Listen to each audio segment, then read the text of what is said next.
Alive program. Right. So. You like snakes? Yeah, but I don't like touching them. You don't like touching them? Well, I was just going to say, not only do you get the whole show to yourself, but you get to touch all the animals. I'll touch them. Sometimes I call different people up from the audience and let them hold different ones. Hey, Isaac, do you want to take the video and I can touch the snake? You going to videotape the whole thing? Yeah. All right. Okay, you want to do it? Can you Tell me when we're rolling. Oh, it's already rolling. Oh, so you get all the outtakes and everything. Have you ever thought of God as an artist before? Wait. Yeah. Yeah, think about it. Yeah. He created everything, didn't he? You ever wonder why he created so many different things? right now. Because he's creative. He is. But he could have just created the earth, put a few animals on it, some trees, and it would have been pretty awesome. Yeah. But he created all these different kinds of animals. The rivers, the oceans, the mountains, the stars, the sun, the moon. Why do you think he did that? Or so he can multiply and...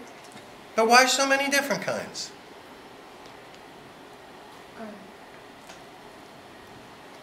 See, I think it's because he is an artist. And that he was so diverse in his creation that he just kept creating all these different kinds of animals, all these different amazing things that we see all around us. I think he did it to glorify himself, and I think he did it because he loves us. And I think he did it because he wants to have a relationship with us. Now, you know the best way to connect with God is through Jesus, but you can see God all around you every day through his creation if you take the time to look. So I usually get a lot of teenagers in these groups, and I say, we live in a very busy technological world now, and a lot of people are missing it. Because some people never get their face more than 3 inches away from their cell phones because they're texting their friends all day long. Or their iPods. Or their iPods, or sitting in front of a computer screen or a TV screen.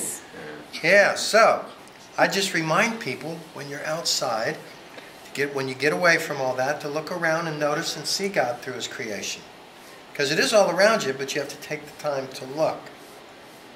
Now, we do live in a fallen world, so because of that, life isn't perfect anymore, is it? So sometimes life's tough, isn't it?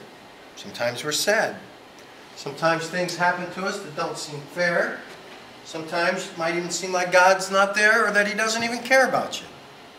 You ever been in situations before that just made you feel like dirt and it seemed like God wasn't there at all? Me too. But you know what? He is always there, isn't he? Yes, he is. God is always there. It's a trick question. Even in the tough times. He's nervous. Yeah. Well, I use this as a little bit of an example to show people that even when life is tough and you feel like dirt and it seems like God's gone, if you look a little deeper, get below the surface, you'll find the evidence of God is still there. Like this little Kenyan Sand Boa from Africa. God created him to be able to burrow under all that sand and still breathe. Because it gets very hot in Africa. So he can burrow down under that sand and get out of the hot sun. Now, isn't that pretty awesome? Yeah. That's a creative God, isn't it? He can also disappear.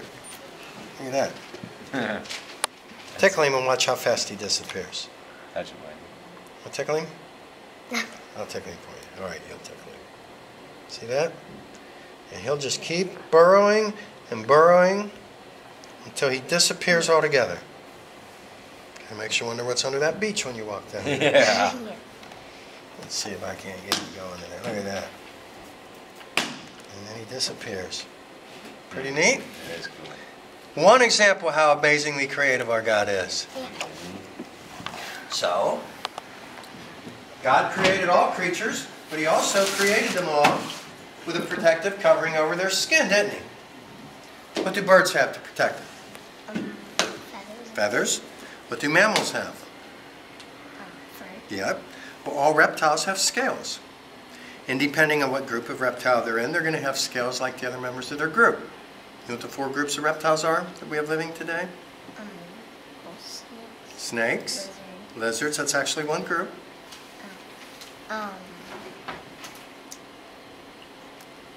Or they're not, wait, today? Reptile. That are alive today. Turtles and tortoises, yeah. Yeah. And there's alligators and crocodiles. Oh. And there's another creature that looks like a lizard, but he's called a tuatara. You can only find them in New Zealand. So those are the 4 groups.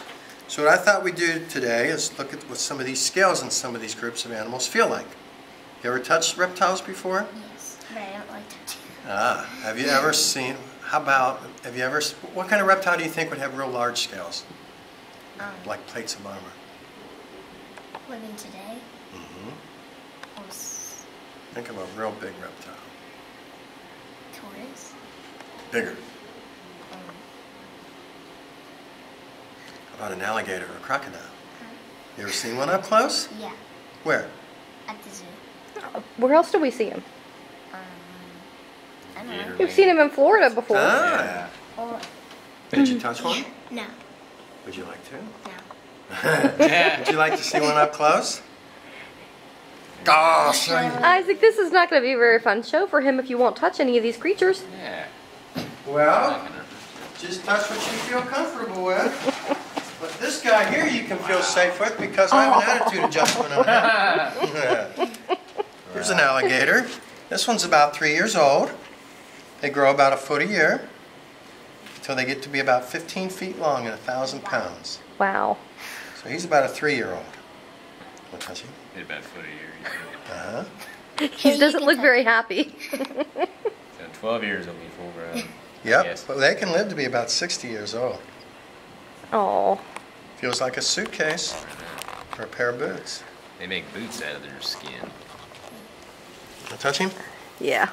Yeah, You gotta touch this. Oh, wow, Isaac. They're real tough. I'll just feel stuff.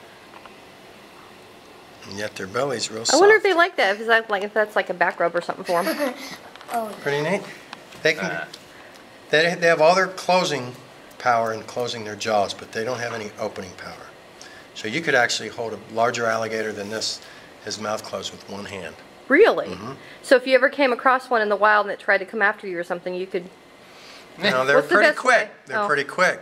Yeah. Best thing to do is try and get away from it. They can actually outrun you for short distances. Yeah. But they tire out real quickly. But luckily, alligators are afraid of humans. The only time that they're not is if you have a female that's nesting. She'll kill anything that gets near her eggs.